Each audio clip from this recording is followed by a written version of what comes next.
کی جو نعوذ باللہ لائیو بے ادبی شروع کی ہے اب ان مسلمانوں نے،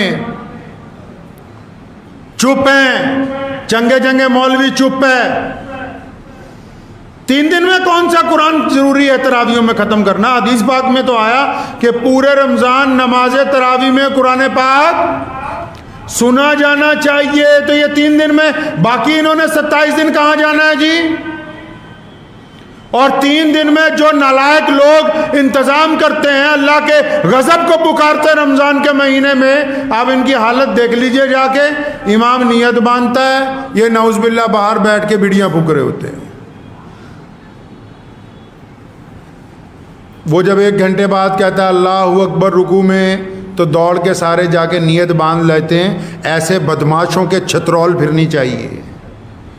تمہیں یہ گنڈا گردی نظر نہیں آتی؟ تمہیں غیر مسلموں کی تو نظر آ جاتی کہ فلاں بندہ نعوذ باللہ قرآن پاک کی بے ادبی کر رہا ہے، فلاں نے قرآن پاک کے متعلق یہ کہہ دیا۔ یہ بدماشی نظر نہیں آ رہی؟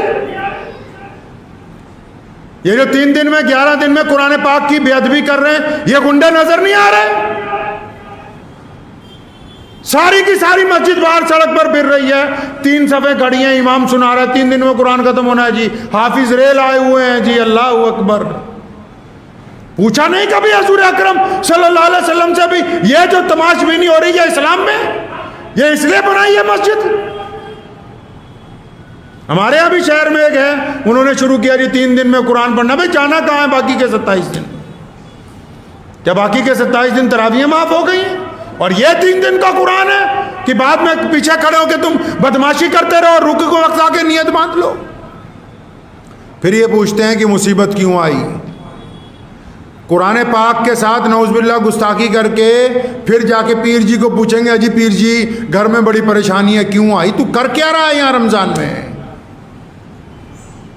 پھر یہ جا کے بڑے بڑے بزرگوں کو جا کے کہتا ہے جی سر پہ ہاتھ رکھ دو ہمارے۔ وہ تو 200 سر پہ ہاتھ رکھوا لے جو نعوذ باللہ اللہ کے قرآن کی بے ادبی کرتا ہو۔ وہ جس نے اللہ سے دشمنی مول لے لی رمضان المبارک کے مقدس مہینے میں، وہ چاہتا ہے کہ میرے سر پہ ہاتھ کوئی مولوی رکھ دے، اس کا بیڑا پار ہو جائے۔ اسلام میں ایسے بیڑے پار نہیں ہوتے۔ رمضان کو اگر گزارنا ہوگا تو صرف اور صرف محمد الرسول اللہ صلی اللہ علیہ وسلم کے طریقے سے گزارنا ہوگا۔ کسی کا نیا ایجاد کیا ہوا طریقہ اللہ تعالیٰ کے حضور قابل قبول نہیں ہوگا۔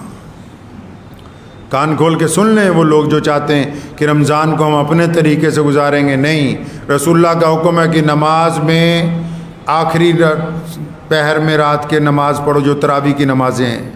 رسول اللہ کا حکم ہے جماعت سے نماز پڑھیں۔ رسول اللہ کا حکم ہے روزہ دار روزہ رکھے تو پھر اس کے بعد جھوٹ نہ بولے۔ رسول اللہ کا حکم ہے کہ روزہ دار روزے کو پھاڑے نہیں، مطلب اپنی کام سے کوئی ایسا کام نہ کرے جس سے روزہ ٹوٹ جائے۔ وہ کھانا پینا نہیں ہے، وہ نعوذ باللہ گالی دینا ہے، وہ گندگی کے ارادے کرنا ہے، وہ کسی کے ساتھ نعوذ باللہ زنا کا ارادہ کرنا ہے، بے ایمانی کا ارادہ کرنا ہے، کسی کے ساتھ ٹھگی کا ارادہ کرنا ہے۔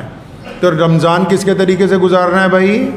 پیارے نبی محمد الرسول اللہ صلی اللہ علیہ وسلم کے طریقے سے۔ دعا کیجئے کہ اللہ تعالیٰ ان باتوں پہ مجھے بھی اور آپ سب کو عمل کرنے کی توفیق عطا فرمائے۔ وآخر دعوانا ان الحمد للہ رب العالمین۔